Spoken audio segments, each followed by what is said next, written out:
Hi friends, welcome to Kavya Naina YouTube channel. ಬನ್ನಿ ಇವತ್ತು ನಮ್ಮ ಉತ್ತರ ಕರ್ನಾಟಕ ಸ್ಪೆಷಲ್ ಗಿರ್ಮಿಟ್ ಯಾವ ಥರ ಮಾಡೋದು ಅಂತ ನಿಮಗೆ ತೋರಿಸ್ಕೊಡ್ತೀನಿ. ನಾನು ಸುಷ್ಮಾ. ನೋಡಿ, 1 ಕಪ್ಪಷ್ಟು ಶೇವ್ ತೊಗೊಂಡಿದ್ದೀನಿ, 2 ಚಮಚೆ ಪುಟಾಣಿ ಹಿಟ್ಟು, ಒಂದು ದೊಡ್ಡ ಸೈಜು ಈರುಳ್ಳಿ ತೊಗೋತಾ ಇದ್ದೀನಿ, ಒಂದು ದೊಡ್ಡ ಸೈಜು ಟೊಮೊಟೊ ಕಟ್ ಮಾಡಿ ಇಟ್ಕೊಂಡಿದ್ದೀನಿ, ಹಾಗೆ ನಿಂಬೆಹಣ್ಣಿನ ರಸ ತೊಗೊಂಡಿದ್ದೀನಿ, ಸಣ್ಣದಾಗಿ ಕಟ್ ಮಾಡಿರೋ ಈರುಳ್ಳಿ 1 ಕಪ್ಪು, ಸಣ್ಣದಾಗಿ ಕಟ್ ಮಾಡಿರೋ ಟೊಮೊಟೊ 1 ಕಪ್ಪು, ಹಾಗೆ ಒಂದು 5 ಖಾರಕ್ಕೆ ಹಸಿಮೆಣಸಿನ್ಕಾಯಿ, ಆಮೇಲೆ ಇನ್ನೊಂದು ಕಪ್ಪಲ್ಲಿ ಸ್ವಲ್ಪ ಕೊತ್ತಂಬರಿ ಸೊಪ್ಪು, ಹಾಗೆ ಅರಿಶಿನ, ಸಾಸಿವೆ, ಜೀರಿಗೆ, ಹಾಗೆ 1 ಕಪ್ಪಷ್ಟು ಕಡಲೆಪುರಿನ ತಗೋತಾ ಇದ್ದೀನಿ. ಕಡಲೆಪುರಿನೂ ಅಂದ್ಕೊಳ್ಳಿ, ಇಲ್ಲಾಂದರೆ ನಮ್ಮ ಕಡೆ ಚುನ್ಮುರಿ ಕೂಡ ಅಂತಾರೆ. ನೋಡಿ, 2-3 ಟೇಬಲ್ ಸ್ಪೂನಷ್ಟು ಆಯಿಲ್ ಹಾಕ್ಕೊಳ್ಳೋಣ. ಇದಕ್ಕೇನೆ ಎಣ್ಣೆ ಬಿಸಿ ಆದಮೇಲೆ ಸಾಸಿವೆ ಜೀರಿಗೆ ಕೂಡ ಹಾಕ್ಕೊಳ್ಳೋಣ. ನೋಡಿ, ಇವಾಗ ಸಾಸಿವೆ ಜೀರಿಗೆ ಹಾಕ್ಕೊಂಡು ಚಟಪಟ ಅಂದಮೇಲೆ ಇವಾಗ ಹಸಿಮೆಣಸಿನ್ಕಾಯಿನ ಹಾಕ್ಕೊಳ್ಳೋಣ. ಹಸಿಮೆಣಸಿನ್ಕಾಯಿ ಆದರೂ ಹಾಕ್ಕೋಬೋದು, ಈ ಥರ ಕೆಂಪಗಾಗಿರೋ ಕೂಡ ಹಾಕ್ಕೋಬೋದು. ನನ್ನ ಹತ್ರ ಈ ಮೆಣಸಿನ್ಕಾಯಿ ಇತ್ತು, ಅದಕ್ಕೆ ಇದು ಹಾಕಿದ್ದೀನಿ. ಹಾಗೆ ಈರುಳ್ಳಿ ಒಂದು ದೊಡ್ಡದಾಗಿ ಕಟ್ ಮಾಡಿರೋದು ಒಂದು ಈರುಳ್ಳಿನ ಹಾಕಿ ಸ್ವಲ್ಪ ಫ್ರೈ ಮಾಡ್ಕೊಳ್ಳೋಣ. ನೋಡಿ, ಹಾಗೆ 1/4 ಟೀ ಸ್ಪೂನಷ್ಟು ಅರಿಶಿನ ಪುಡಿ, ಇದನ್ನು ಕೂಡ ಹಾಕಿ ಫ್ರೈ ಮಾಡ್ಕೊಳ್ಳೋಣ. ನೋಡಿ, ಕಲರು ಚೇಂಜ್ ಆಗಬೇಕು ಈರುಳ್ಳಿದು, ಚೆನ್ನಾಗಿ ಫ್ರೈ ಮಾಡ್ಕೊಳ್ಳೋಣ. ಇದಕ್ಕೇನೆ ಒಂದು ಟೊಮೊಟೊ ದೊಡ್ಡದಾಗಿ ಕಟ್ ಮಾಡಿರೋದು ಕೂಡ ಹಾಕ್ಕೊಳ್ಳೋಣ. ಅದನ್ನು ಹಾಕ್ಕೊಂಡು ಚೆನ್ನಾಗಿ ಫ್ರೈ ಮಾಡ್ಕೊಳ್ಳೋಣ. ನೋಡಿ, ತುಂಬ ಚೆನ್ನಾಗಿರುತ್ತೆ ಫ್ರೆಂಡ್ಸ್. ನೀವು ಈ ಥರ ಮನೆಯಲ್ಲಿ ಮಾಡಿಕೊಂಡು ತಿನ್ನಿ, ಯಾವ ಥರ ಬಂತು ಅಂತ ತಿಳಿಸಿ ಫ್ರೆಂಡ್ಸ್. ಹಾಗೆ 1 ಟೇಬಲ್ ಸ್ಪೂನು ಉಪ್ಪು ಹಾಕ್ಕೊಂಡು ಫ್ರೈ ಮಾಡ್ಕೊತಾ ಇದ್ದೀನಿ. ನೋಡಿ, ಈರುಳ್ಳಿ ಟೊಮೊಟೊ 2 ಮೆತ್ತಗಾಗಬೇಕು. ನೋಡಿ, ಚೆನ್ನಾಗಿ ಎಣ್ಣೆಯಲ್ಲಿ ಫ್ರೈ ಆಗಿ ಮೆತ್ತಗಾಗಬೇಕು, ಅಲ್ಲಿವರೆಗೂ ಫ್ರೈ ಮಾಡ್ಕೊಳ್ಳೋಣ. ಹಾಗೆ ಇನ್ನೂ ನಮ್ಮ ಚಾನಲ್ನ ಯಾರೆಲ್ಲ ಸಬ್ಸ್ಕ್ರೈಬ್ ಮಾಡ್ಕೊಂಡಿಲ್ಲ, ಸಬ್ಸ್ಕ್ರೈಬ್ ಮಾಡ್ಕೊಂಡು ನೋಡಿ, ಬೆಲ್ ಐಕನ್ನ ಪ್ರೆಸ್ ಮಾಡಿ. ನಾವು ಹಾಕೋ ನೋಟಿಫಿಕೇಷನ್ ವಿಡಿಯೋ ಎಲ್ಲ ನಿಮಗೆ ಮೊದಲೇ ಬರುತ್ತೆ, ಆಗ ನೀವು ಮೊದಲೇ ನೋಡ್ಬೋದು. ಹಾಗೆ ನಿಂಬೆಹಣ್ಣಿನ ರಸ 2 ಟೇಬಲ್ ಸ್ಪೂನು ಹಾಕ್ಕೊಂಡಿದ್ದೀನಿ. ನೋಡಿ, ಇದಕ್ಕೆ ಈಗ ಕೊತ್ತಂಬರಿ ಸೊಪ್ಪನ್ನು ಹಾಕ್ಕೊಳ್ಳೋಣ. ನೋಡಿ, ಇದು ಕೂಡ ಫ್ರೈ ಆಗಲಿ.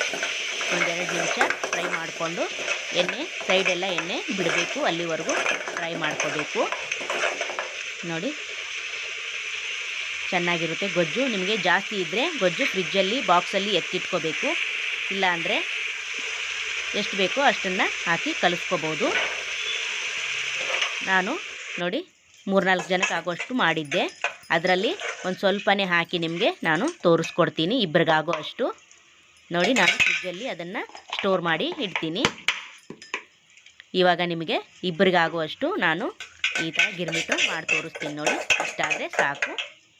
ಇದಕ್ಕೇನೆ ಕಡಲೆಪುರಿನ ಹಾಕೋತಾ ಇದ್ದೀನಿ 1 ಕಪ್ಪಷ್ಟು.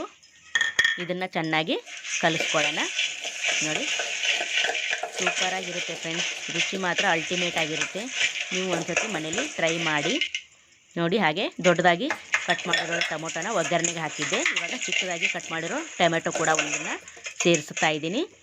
ಹಾಗೆ ಇದಕ್ಕೇನೆ ಕಡಲೆಪುರಿ ಅಂದರೆ ಹುರಿಗಡಲೆ ಪುಡಿನ ಸೇರಿಸ್ತಾ ಇದ್ದೀನಿ. ನಾನು 2 ಟೇಬಲ್ ಸ್ಪೂನಷ್ಟು ತಗೊಂಡಿದ್ದೆ. ಹಾಗೆ ಶೇವ್ನ ಒಂದು ಅರ್ಧ ಕಪ್ಪಷ್ಟು ಸೇರಿಸ್ತಾ ಇದ್ದೀನಿ. ಎಲ್ಲನೂ ಸ್ವಲ್ಪನೇ ಸೇರಿಸ್ಕೊಳ್ಳಿ. ಸ್ವಲ್ಪ ಒಗ್ಗರಣೆಗೂ ಕೂಡ ಸೇರಿಸಿದ್ವಿ. ಇವಾಗ ಕೊತ್ತಂಬರಿ ಸೊಪ್ಪು ಸ್ವಲ್ಪ ಹಾಕ್ತಾಯಿದ್ದೀನಿ. ನೋಡಿ, ಚೆನ್ನಾಗಿ ಕಲಿಸ್ಕೊಳ್ಳೋಣ. ನೋಡಿ, ಸೂಪರಾಗಿದೆ ಫ್ರೆಂಡ್ಸ್, ಬಾಯಲ್ಲಿ ನೀರು ಬರ್ತಾಯಿದೆ ಅಂದ್ಕೊತೀನಿ ನೋಡಿದ್ರೇ. ನೋಡಿ, ಇವಾಗ ತಟ್ಟೆಗೆ ಸರ್ವ್ ಮಾಡ್ಕೊಳ್ಳೋಣ. ಸೈಡು 2 ಮೆಣಸಿನ್ಕಾಯಿನ ಎಣ್ಣೆಯಲ್ಲಿ ಫ್ರೈ ಮಾಡಿಕೊಂಡು ಮತ್ತು ಇನ್ನರ್ಧ ನಿಂಬೆಹಣ್ಣು ಬೇಕಂದರೆ ಇಟ್ಕೊಂಡು ಹಿಂಡ್ಕೊಂಡು ತಿಂದರೆ ಸೂಪರ್ ರುಚಿ ಫ್ರೆಂಡ್ಸ್. ನನ್ನ ಹತ್ರ ಹಸಿಮೆಣಸಿನ್ಕಾಯಿ ಖಾಲಿ ಆಗಿತ್ತು, ಒಣಮೆಣಸಿನ್ಕಾಯಿ ಅಂದರೆ ಹಣ್ಣಾಗಿರೋದಿತ್ತು, ಅದನ್ನೇ ನಾನು ಹಾಕಿದ್ದೆ. ನೋಡಿ, ಮೇಲೆ ಈರುಳ್ಳಿ ಸ್ವಲ್ಪ ಉದುರಿಸ್ಕೊಳ್ಳೋಣ. ಟೊಮೊಟೊನು ಚಿಕ್ಕದಾಗಿ ಕಟ್ ಮಾಡಿರೋ ಟೊಮೊಟೊ ಕೂಡ ಉದುರಿಸ್ಕೊಳ್ಳೋಣ. ನೀವು ಮೇಲೆ ಎಷ್ಟು ಬೇಕಷ್ಟು ಹಾಕೊಂಡು ತಿನ್ಬೋದು ಫ್ರೆಂಡ್ಸ್, ಎಷ್ಟು ಹಾಕ್ಕೊತೀರೋ ಅಷ್ಟು ಇನ್ನೂ ಒಳ್ಳೆಯದು. ನಾನು ಇಬ್ಬರಿಗೆ ಮಾಡ್ತಾಯಿದ್ದೀನಲ್ಲ, ಈ ಮೆಜರ್ಮೆಂಟಲ್ಲಿ ತೋರಿಸ್ತಾ ಇದ್ದೀನಿ ನಿಮಗೆ. ನೋಡಿ, ಸ್ವಲ್ಪ ಶೇವ್ನ ಹಾಕ್ಕೊಳ್ಳೋಣ. ಹಾಗೆ ಇದ್ರ ಮೇಲೇ ಕೊತ್ತಂಬರಿ ಸೊಪ್ಪಿದ್ರೆ ಅದನ್ನು ಕೂಡ ನೀವು ಹಾಕೋಬೋದು. ನೋಡಿ ಫ್ರೆಂಡ್ಸ್, ವಾವ್, ಕಲರು ಇದೆಲ್ಲ ನೋಡಿದ್ರೆ ಬಾಯಲ್ಲಿ ನೀರು ಬರ್ತೈತೆ, ನಿಜವಾಗ್ಲೂ ಸೂಪರಾಗಿದೆ ಫ್ರೆಂಡ್ಸ್. ಹಾಗೆ ನಮ್ಮ ವಿಡಿಯೋ ನಿಮಗೆ ಇಷ್ಟವಾದಲ್ಲಿ ಪ್ಲೀಸ್ ಲೈಕ್ ಮಾಡಿ, ಶೇರ್ ಮಾಡಿ, ಕಮೆಂಟ್ ಮಾಡಿ, ಸಬ್ಸ್ಕ್ರೈಬ್ ಮಾಡ್ಕೊಳ್ಳಿ. Thank you for watching.